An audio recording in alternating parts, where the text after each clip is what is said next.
नमस्तुभ्यम दोस्तों। 26 जुलाई 2025 सावन शनिवार द्वितीया तिथि के दिन एक हरे नींबू से कर लेना पंडित जी द्वारा बताया गया महा उपाय होगी। हर मनोकामना पूरी मिलेगी, सभी दोषों से मुक्ति, इतना धन आएगा कि संभाले नहीं संभलेगा। भगवान शनिदेव जी के आशीर्वाद से पूरे साल धन बरसता रहेगा। दोस्तों, जैसा कि आप सभी लोग जानते हैं कि 26 जुलाई को सावन शनिवार द्वितीया तिथि पड़ रहा है, इसीलिए यह दिन बहुत ही खास है। क्योंकि देखिए दोस्तों, गुरु जी ने कहा है कि जब भी सावन शनिवार द्वितीया तिथि पड़े तो आपको सिर्फ और सिर्फ एक हरे नींबू वाला उपाय करना चाहिए। यह उपाय इतना खास है कि अगर आपने सही मुहूर्त पर सही क्रिया अनुसार एक हरे नींबू वाला उपाय कर लिया, जो प्राचीन काल के समय का महा उपाय है, तो मान के चलिए दोस्तों, भगवान शनिदेव जी के आशीर्वाद से आपके जीवन का कितना ही बड़ा दुख हो, उससे आपको मुक्ति मिल जाएगी। आपकी कोई भी मनोकामना हो, मान लीजिए आप नौकरी की तैयारी कर रहे थे, आपकी नौकरी लग जाएगी, आपका बंद पड़ा व्यापार चल पड़ेगा, जिस बीमारी से आप बहुत दिनों से परेशान थे, उस बीमारी से आपको मुक्ति मिल जाएगी। आपके जीवन में धन आना शुरू हो जाएगा, आपके जीवन में धन आने के सारे रास्ते खुल जाएंगे। और मान के चलिए दोस्तों, फिर आपको किसी भी प्रकार की परेशानी का सामना नहीं करना पड़ेगा। इसीलिए दोस्तों, इस दिन आप लोगों को इस वाले उपाय को जरूर कर लेना है। भले ही आपने पूरे साल भर इस उपाय को ना किया हो, पर अगर आपने इस सावन शनिवार द्वितीया तिथि के दिन अगर इस वाले उपाय को कर लिया, तो आपको इस उपाय को करने का वह फल मिलेगा जिसकी आपने कभी कल्पना भी नहीं करी होगी। इसीलिए आप लोग इस एक हरे नींबू वाले उपाय को एक बार जरूर कर लेना, ताकि आप लोगों के हाथ से यह मौका न जा सके और आपको इस उपाय को करने का फल मिल सके। दोस्तों, यह उपाय पंडित जी ने अपनी अभी की ही शिव महापुराण की कथा में बताया है, जो इस उपाय को आज हम आपको बहुत अच्छे से समझाने वाले हैं।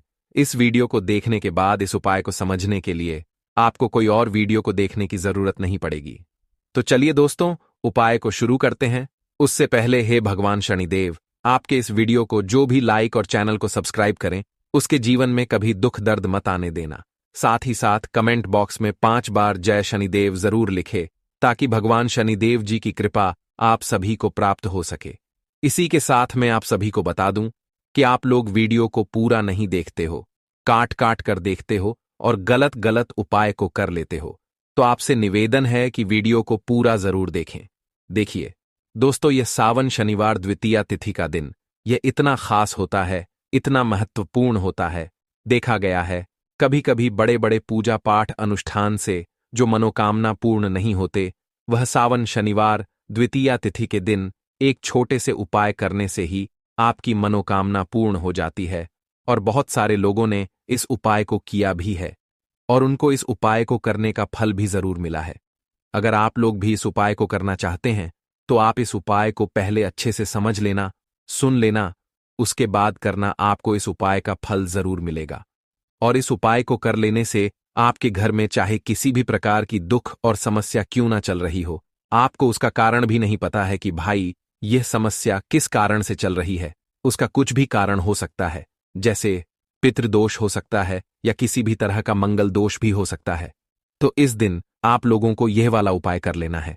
यह एक ऐसा उपाय है जिस उपाय को अगर किसी विशेष दिन पर किया जाए, तो भाई उस विशेष दिन का जो है वह तो हमें मिलता ही मिलता है, पर हमने उस दिन पर इस एक हरे नींबू वाले उपाय को किया है, तो हमें उससे भी बड़ा फल मिलता है और फल बहुत जल्दी मिलता है, क्योंकि आप इस उपाय को बहुत ही बड़े और विशेष दिन पर कर रहे हो। तो चलिए अब उपाय के बारे में बात करते हैं, लेकिन उससे पहले आप लोगों को यह जानना आवश्यक है कि आखिर यह उपाय किस समय करना है, किसको करना है और कैसे करना है। तो चलिए हम आगे आपको वीडियो में एक एक करके बता देते हैं। तो दोस्तों, इस एक हरे नींबू वाले उपाय को हमें इस सावन शनिवार द्वितीया तिथि के दिन कैसे करना है, किसको करना है, किस समय करना है और कहां पर करना है, यह सारे सवालों के जवाब आपको इस वीडियो में मिल जाएंगे। और जो यह वीडियो देखेगा भाई, उसको एक हरे नींबू वाला उपाय जरूर करना चाहिए, क्योंकि इस दिन शत्रुओं और किसी भी दोष, किसी भी बीमारी से मुक्ति पाने के लिए एक हरे नींबू का बहुत ही बड़ा और विशेष महत्व होता है। और जब बात आ जाए एक हरे नींबू की, तो यह सोने पर सुहागा वाली बात हो जाती है और यह एक बहुत ही बड़ा उपाय हो जाता है। अब दोस्तों, इस एक हरे नींबू वाले उपाय को आखिर करना किसको है? सबसे पहले हम लोग वह बात जान लेते हैं। तो देखो, घर की जो बड़ी माताएं बहनें होती हैं, उन माताओं बहनों में से कोई भी एक बड़ी माता बहन इस वाले उपाय को कर सकती है। और दोस्तों, अगर आप चाहे तो अपने घर में से सभी सदस्यों को भी इस उपाय को करवा सकते हैं। अगर किसी व्यक्ति की खुद की कोई मनोकामना है, खुद की कोई दुख और परेशानी है जो कि वह अपने लिए ही करना चाहता है, इस वाले उपाय को तो वह खुद अपने लिए भी कर सकता है। बाकी अगर कोई घर में से ऐसा है जो कि अपने पूरे घर परिवार की सुख और शांति के लिए यह वाला उपाय करना चाहता है, तो भाई वह भी कर सकता है, उसमें भी कोई दिक्कत वाली बात नहीं है। कहने का मतलब यह है कि इस उपाय को हर एक सदस्य भी कर सकता है और पूरे घर परिवार के सदस्य के लिए घर की बड़ी माताओं बहनों में से कोई एक माता बहन भी कर सकती है। माताएं बहनें अगर घर में उपस्थित ना हो या वह यह वाला उपाय न कर पा रही हो, तो फिर घर का कोई बड़ा सदस्य भी इस एक हरे नींबू वाले उपाय को कर सकता है, चाहे फिर वह पुरुष ही क्यों ना हो, उसमें कोई भी दिक्कत वाली बात नहीं है। अब दोस्तों, एक हरे नींबू वाले उपाय को हमें करना कहां पर है? देखो, इस उपाय को हमें मंदिर में ही करना है। बहुत सारे लोग प्रश्न करते हैं, हर एक उपाय को करते समय क्या हम इस उपाय को घर पर या मंदिर में कर सकते हैं? देखो, तो इस वाले उपाय को आप मंदिर पर करोगे तो अच्छा रहेगा, घर में नहीं करना है इस वाले उपाय को। उसके बाद में दोस्तों, जो अगला प्रश्न निकल कर आता है वह ये आता है इस उपाय को लेकर कि आखिर इस उपाय को हमें किस समय करना है, सुबह के समय करना है कि शाम के समय करना है? तो देखो, इस वाले उपाय को आप लोग सुबह के समय भी कर सकते हो और शाम के समय प्रदोष काल में भी कर सकते हो। अब अगर आप पूछो कि भाई साहब सबसे उत्तम समय कौन सा रहेगा इस एक हरे नींबू वाले उपाय को करने का, तो हम आपसे बस यही कहेंगे कि इस उपाय को आप शाम के समय करेंगे तो ज्यादा बेहतर होगा, क्योंकि सावन शनिवार द्वितीया तिथि का दिन है और इस दिन प्रदोष काल के बहुत महत्व होता है। बाकी अगर सुबह के समय भी करेंगे तो भी अच्छा होगा, उसमें कोई भी दिक्कत वाली बात नहीं है।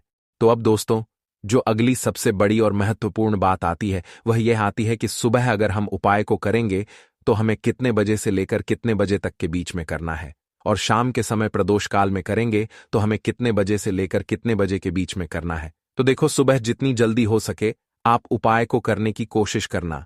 बाकी अगर किसी कारणवश लेट भी हो जाओ, थोड़ी देर भी हो जाए तो देखो, सुबह जितनी जल्दी हो सके आप उपाय को करने की कोशिश करना। बाकी अगर किसी कारणवश लेट भी हो जाओ, थोड़ी देर भी हो जाए, तो 10 या 11 बजे तक भी आप उपाय कर लेना, पर 12 बजे से ज्यादा देरी ना हो, ठीक है? इस बात का ध्यान रखना। उसके बाद में दोस्तों, अगर शाम के समय प्रदोष काल की बात करें, प्रदोष काल का जो समय होता है वह शाम के 6 बजे से शुरू हो जाता है। मतलब शाम के 6 बजे से लेकर 7 बजे के बीच का जो समय होता है, यह समय प्रदोष काल का समय होता है। इस उपाय को 7 बजे या 8 बजे के बीच में भी कर सकते हो। मतलब शाम के 6 बजे से रात 8 बजे के बीच में आप कभी भी इस वाले उपाय को कर सकते हो, उसमें कोई भी दिक्कत वाली बात नहीं है। परंतु 26 जुलाई सावन शनिवार द्वितीया तिथि के दिन कोशिश करना कि समय के अंतर्गत ही कर लो। किसी कारणवश ना कर पाओ तो थोड़ा देरी से भी कर सकते हो। तो चलिए, अब हम अपने सबसे पहले उपाय की बात कर लेते हैं। तो इस उपाय को करने के लिए सुबह होने से पहले उठ जाना है। घड़ी मत देखना, जब नींद अपने आप टूट जाए वही समय ठीक होता है। सबसे पहले जमीन पर पैर रखने से पहले मन में बोलना है, आज जो करूंगा वो सिर्फ अपने भाग्य को ठीक करने के लिए करूंगा। फिर बिना किसी से बात किए सीधा रसोई में जाना है। कोई दरवाजा जोर से मत बंद करना, सब कुछ धीरे से करना है। वहां हल्दी का डिब्बा ढूंढना है, जो सबसे कम इस्तेमाल होता है वही असली होता है। उसमें से बस एक चुटकी निकालनी है, न ज्यादा न कम, जितनी उंगलियों में आए उतनी, उससे ज्यादा नहीं। अब एक कटोरी चाहिए, तांबे की हो तो सबसे अच्छा, पीतल चलेगा, नहीं तो मिट्टी का छोटा सा प्याला भी चलेगा, लेकिन प्लास्टिक नहीं चलेगा। अब उस हल्दी को उस कटोरी में रखना है, बिना किसी मंत्र, बिना किसी सोच के, बस हल्दी डालते हुए इतना बोलना है, जो पीला है वो उजाला है। मेरे जीवन में अब यही उजाला चाहिए और कुछ नहीं। अब एक सफेद कपड़ा ले लो, रुमाल हो या धोती का किनारा, साफ हो, बस इतना जरूरी है। अब चुपचाप घर से बाहर निकल जाना है, किसी से पूछना नहीं, बताना नहीं। सीधे उस जगह जाना है जहां घास उगती हो, कोई मंदिर का पिछवाड़ा, कोई खाली मैदान, कोई तुलसी के पास की मिट्टी, कहीं भी जहां जमीन ने दूर्वा को जन्म दिया हो। अब जमीन पर बैठना नहीं है, बस खड़े खड़े झुककर देखना है और धीरे धीरे दूरवा तोड़नी है। पूरी की पूरी नहीं, बस ऊपर की 3 पत्तियों वाली शाखा, 1 नहीं, 2 नहीं, पूरे 21 तोड़नी है। लेकिन हर बार जब तोड़ो तब मन में एक बात बोलनी है, हे गणपति, मेरी अटकी हुई किस्मत को काट दो। हर बार यही, 21 बार। अब वो दूरवा रुमाल में लपेट लो और घर लौट आओ। अब जहां सबसे ज्यादा शांति हो वहां बैठो। मंदिर हो तो ठीक, नहीं तो दीवार का वो कोना जहां बचपन में बैठते थे वहां बैठ जाना है। अब कटोरी को अपने सामने रख देना है, दूरवा खोलनी है और एक एक करके सारी दूरवा उस हल्दी में डालनी है और हर बार मन में बोलना है, जो रुकावट है वो अब नहीं रहेगी। फिर उसी कटोरी को अपने दोनों हाथों से उठाना है, आंखें बंद करनी है और एक लंबी सांस लेकर उसे माथे से लगाना है। फिर बिना कुछ बोले, बिना कुछ मांगे, बस 5 मिनट तक मौन बैठना है। वो मौन ही सबसे बड़ी प्रार्थना है। अब उसी कटोरी में थोड़ा सा शुद्ध जल डालना है। अगर गंगा जल हो तो बहुत अच्छा, नहीं है तो भी चलेगा। पानी से हल्दी और दूरवा भीग जाए, बस उतना। अब कटोरी को सिर के ऊपर से 3 बार घुमाना है, पहले दाएं से, फिर बाएं से, फिर एक बार और दाएं से, जैसे कोई अंधेरे का घेरा काट रहा हो। और फिर उस कटोरी को लेकर चुपचाप घर से बाहर जाना है, किसी पुराने पीपल के पेड़ के नीचे या किसी बहते पानी में, नदी में, वहां जाकर वो हल्दी और दूरवा बहा देनी है। लेकिन ध्यान रखना, पीछे मुड़कर नहीं देखना है। जैसे जो छोड़ आए वो अब दोबारा जिंदगी में लौटे नहीं। फिर लौट कर घर आना है, हाथ मुंह धोना है, लेकिन न कुछ खाना है न पीना है। कम से कम दोपहर तक कुछ नहीं, सिर्फ मौन रहना है और मन में एक बात टिकाए रखना है, अब जो होगा वो मेरे लिए सही होगा। यही उपाय है, यही टोटका है और यही भरोसा है। इसे किसी को बताना नहीं है, किसी से चर्चा नहीं करनी है। और किसी दिन अचानक जब कोई बंद दरवाजा अपने आप खुल जाए तो समझ लेना हल्दी और दूरवा ने अपना काम कर दिया है। अब जब उपाय पूरा हो गया, जब तुमने चुपचाप हल्दी उठाई, दूरवा तोड़ी, मंत्र नहीं बोला लेकिन प्रार्थना की, तो समझो कि अब काम उस स्तर पर शुरू हुआ है जहां शब्द नहीं पहुंचते, जहां इंसान की समझ रुक जाती है और जहां से किस्मत की चाल चलती है। मगर दिक्कत यह है कि आजकल इंसान इतना शोर सुनता है कि जब जीवन में कोई बदलाव चुपचाप आता है तो वो उसे पहचान ही नहीं पाता। इसलिए जरूरी है ये जानना कि उस उपाय ने असर करना शुरू किया है या नहीं, और अगर हां तो कैसे। सबसे पहला संकेत, मन की हल्कापन। कोई बड़ी बात नहीं होती, बस एक सुबह उठते हो और बिना वजह मन हल्का महसूस करता है। न कोई बड़ी खुशखबरी मिली होती है, न कोई पैसा वापस आया होता है, लेकिन भीतर से लगता है कि जैसे कुछ हट गया है। कोई बोझ, कोई डर, कोई घबराहट जो महीनों से थी आज नहीं है। यही पहला संकेत है कि उस हल्दी ने अपना रंग फैलाना शुरू कर दिया है और दूरवा ने जो बांधा था उसे काटना शुरू कर दिया है। दूसरा संकेत, वो लोग जो आपको नीचा दिखाते थे अचानक चुप हो जाते हैं। वो जो रोज ताना मारते थे, वो जो आपको नजरअंदाज करते थे, वो जो आपके रास्ते में दीवार बनते थे, अचानक जैसे किसी अदृश्य ताकत ने उनकी जुबान बांध दी हो। वो सामने होते हुए भी आपसे कुछ नहीं कह पाते, और जब आप जाते हो तो उनके चेहरे पर एक झिझक होती है, जैसे वो जानते हों कि अब आप वही नहीं रहे। यह दूरवा का काम है जो रुकावटें बिना आवाज के काट देती है। तीसरा संकेत, रुका हुआ पैसा, अटका हुआ काम अचानक बिना कोशिश के हल हो जाता है। जैसे किसी ने फाइल को धकेल दिया हो, जैसे कोई केस जो सालों से रुका था उसमें तारीख लग जाए, या बैंक का वो चेक जो बार बार लौटता था अब पास हो जाए। आप खुद सोचोगे, मैंने तो कुछ नहीं किया, फिर ये कैसे हो गया? और वहीं आपको याद आएगा, मैंने कुछ किया था, पर मौन में। चौथा संकेत, सपनों में कुछ दिखने लगता है। ये बात बहुत लोग नजरअंदाज कर देते हैं, लेकिन असर का असली रास्ता सपनों से होकर भी निकलता है। कोई पुराना बुजुर्ग दिखे जो चुपचाप खड़ा हो, कोई मंदिर दिखे जहां आप अकेले हों, कोई नदी जिसमें आप नहा रहे हों, या कोई पेड़ जिसके नीचे आप बैठे हो। ये सब संकेत हैं कि आपकी आत्मा उस ऊर्जा से जुड़ चुकी है जो हल्दी और दूरवा के जरिए जागी थी। पांचवा संकेत, बिना बोले लोगों का बर्ताव बदलने लगता है।